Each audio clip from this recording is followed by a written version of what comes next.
Oke guys, jumpa lagi dengan saya Brian Pimpin. Tapi kali ini saya nggak ngevlog, tapi saya akan bercerita tentang kisah-kisah horor yang diceritakan oleh beberapa orang teman. Jadi ini kisah nyata ya, kisah nyata yang terjadi di kapal tempat mereka bekerja. Jadi ya sudah ada beberapa orang yang menceritakan tentang kisah-kisah horor yang mereka alami. Jadi saya akan menceritakan langsung pada teman-teman semuanya. Seperti apa kisah horornya? Ini kisah horor di kapal ya. Jadi bukan di rumah atau di mana, bukan. Ini kisah horor di kapal. Mari kita langsung saja pada ceritanya. Pada saat itu berlokasi di Pulau Sumatera, kami telah bersiap untuk sandar. Saya dan temanku menuju ke Tongkang atas instruksi dari nakoda. Pada saat itu cuacanya lumayan bagus, tidak berombak. Jadi proses sandar kami pada saat itu lumayan tenang karena tongkangnya nggak goyang-goyang. Jadi pada saat itu aku dan temanku berada di atas tongkang. Kami berdua ada di tengah, bagian tengah, di boulder tengah. Kami bertugas untuk memasang tali di boulder tengah. Temanku duduk di bawah ramdor tongkang.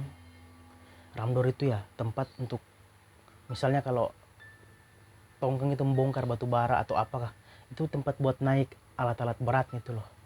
Jadi dia bisa terbuka, bisa ditutup, pintu lah istilahnya, pintu buat naik turun alat berat. Jadi temanku duduk di bawah ramdor itu. Aku bilang padanya, "Hei, kamu jangan duduk di situ. Di situ bahaya. Kalau misalnya ada benturan, terus pintu itu jatuh, kamu kena loh, kamu tertimpa nanti di situ. Itu bahaya." Ya, waktu itu dia mendengar apa yang aku katakan. Dia menyingkir dari bawah ramdor itu dan menjauh. Setelah itu aku meninggalkannya. Aku pergi ke belakang dan dia tetap di situ, di boulder tengah. Singkat cerita, semuanya berjalan mulus, tongkang sandar, dan kami kembali ke kapal. Setibanya di kapal, semua orang sudah ada, kecuali temanku yang bernama Hendra. Nakoda bertanya kepadaku, "Mana Hendra? Kok tidak kelihatan?"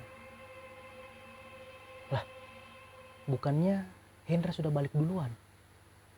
Belum, Hendra belum balik. Coba lihat dalam kapal, perintah nakoda kepadaku. Aku berjalan mengitari kapal, mencari keberadaan Hendra yang belum kuketahui di mana. Semua yang ada di dalam kapal aku datangi. Ku cari kamar mesin, di kamar, toilet, semuanya tidak ada. Aku menemui nakoda dan berkata, "Hendra tidak ada, Ket." Nakoda pun mulai panik dan berkata kepadaku, "Coba kamu ke tongkang. Siapa tahu dia ada di tongkang."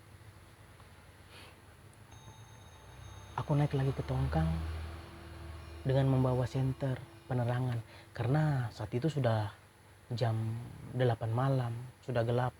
Jadi mata sudah nggak bisa melihat sekitar, dia tinggal bantuan senter. Aku berjalan di atas tongkang sambil memanggil-manggil namanya.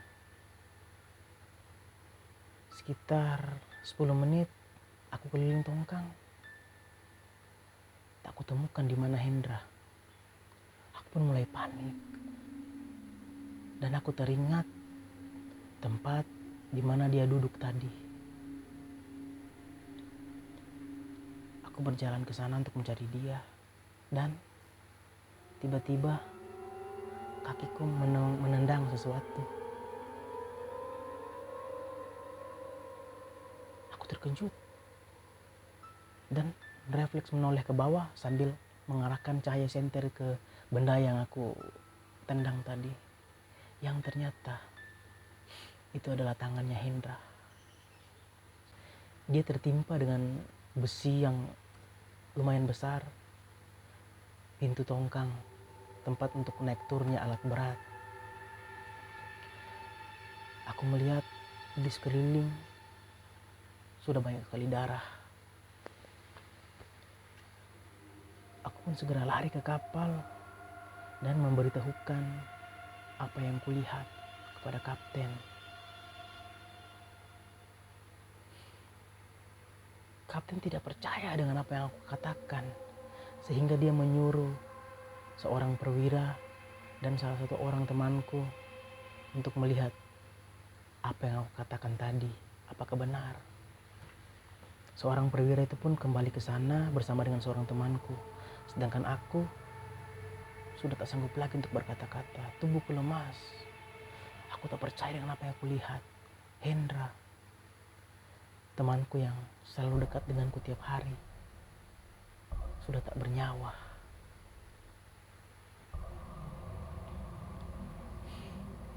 Tak lama setelah itu, perwira dan seorang temanku itu kembali dengan raut wajah yang ketakutan.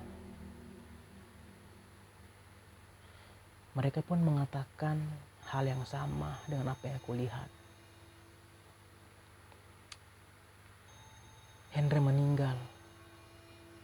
Dia sudah tak bergerak dan sudah tak bernafas. Kapten pun segera menelpon agen dan agen memberitahukan kepada pihak berwajib. Orang-orang itu datang ke lokasi kejadian. Singkat cerita, setelah dievakuasi, Hendra dinyatakan meninggal.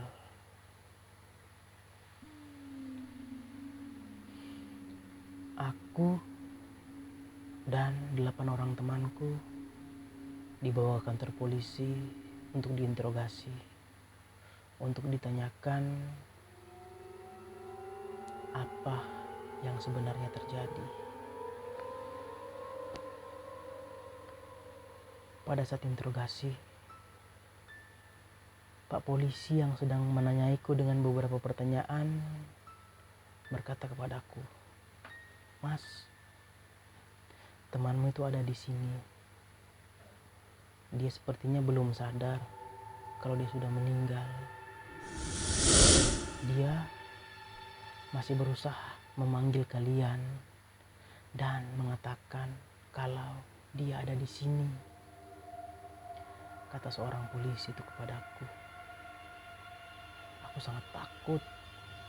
Aku tak bisa membayangkan apa yang terjadi malam itu. Jiwaku terguncang dengan semua yang menimpa temanku yang bernama Hendra. Aku tak bisa berbuat apa-apa. Selera makanku penuh hilang. Aku sangat ketakutan. Singkat cerita, kami kembali ke kapal. Dan suasana menyeramkan pun terjadi.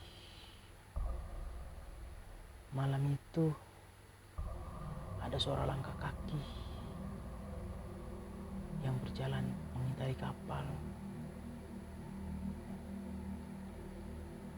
Di dapur kapal ada suara orang yang memasak. Padahal pas dilihat tidak ada siapa-siapa.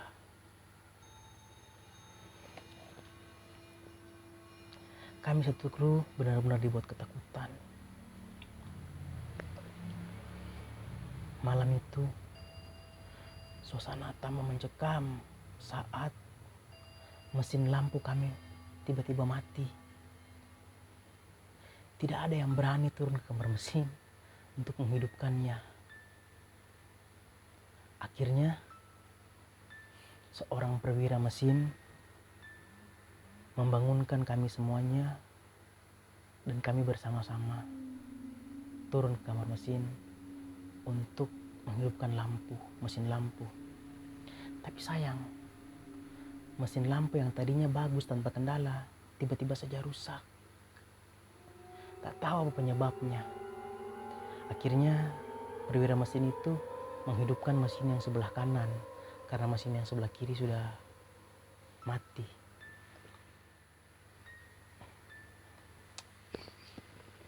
Siang harinya,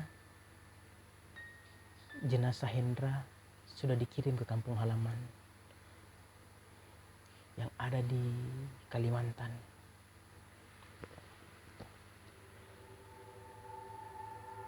Setelah kematian Hendra, suasana di kapal berubah drastis. Orang-orang yang dulunya ceria kini menjadi penakut. Malam itu, AC yang ada di kamar kru mati. Jadi kami semuanya memutuskan untuk tidur di anjungan, karena satu-satunya AC yang hidup itu ada di anjungan. Saat itu kapten dan KKM juga memutuskan untuk tidur bersama dengan kami di anjungan. Sebenarnya di kamar mereka berdua itu AC baik-baik aja, AC nggak rusak. Tapi karena mereka juga ketakutan seperti kami, jadi kami memilih berdesak-desakan untuk tidur di anjungan. Sekitar jam 2 malam, kemudi kapal berputar sendiri.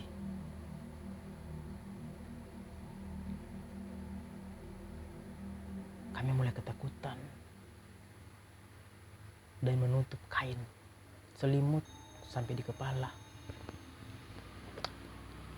Aku yang sudah muak dengan teror itu langsung berkata, "Kalau kamu betul-betul ada, coba tunjukkan wujudmu. Beritahu pada kami kalau kau ada di sini." Tiba-tiba saja kemudi kapal yang tadinya berputar dengan sangat pelan berubah berputar dengan sangat kencang. Temanku memarahiku. "Kamu sih ngomong begitu." Dia marah.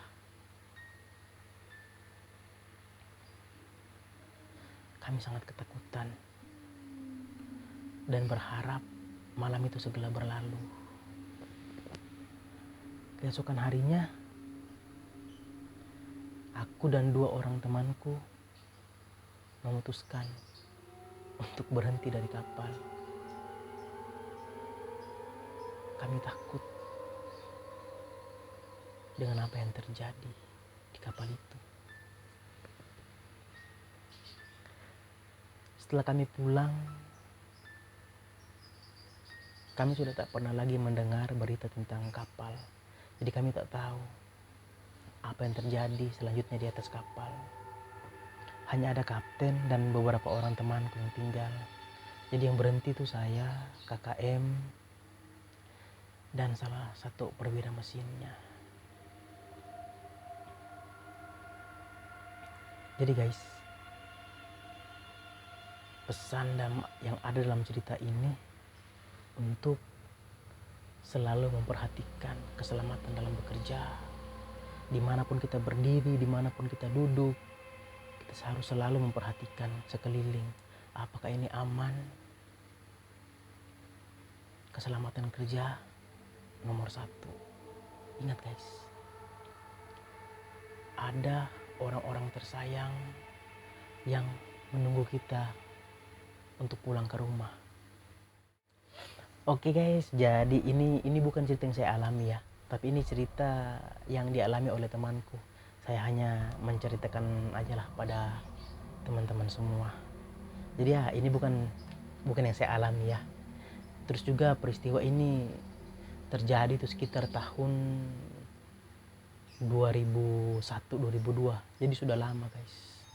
Oke lah, itu dulu cerita dari saya, dan tunggu kehadiran cerita-cerita horor yang ada di atas kapal selanjutnya. Terima kasih.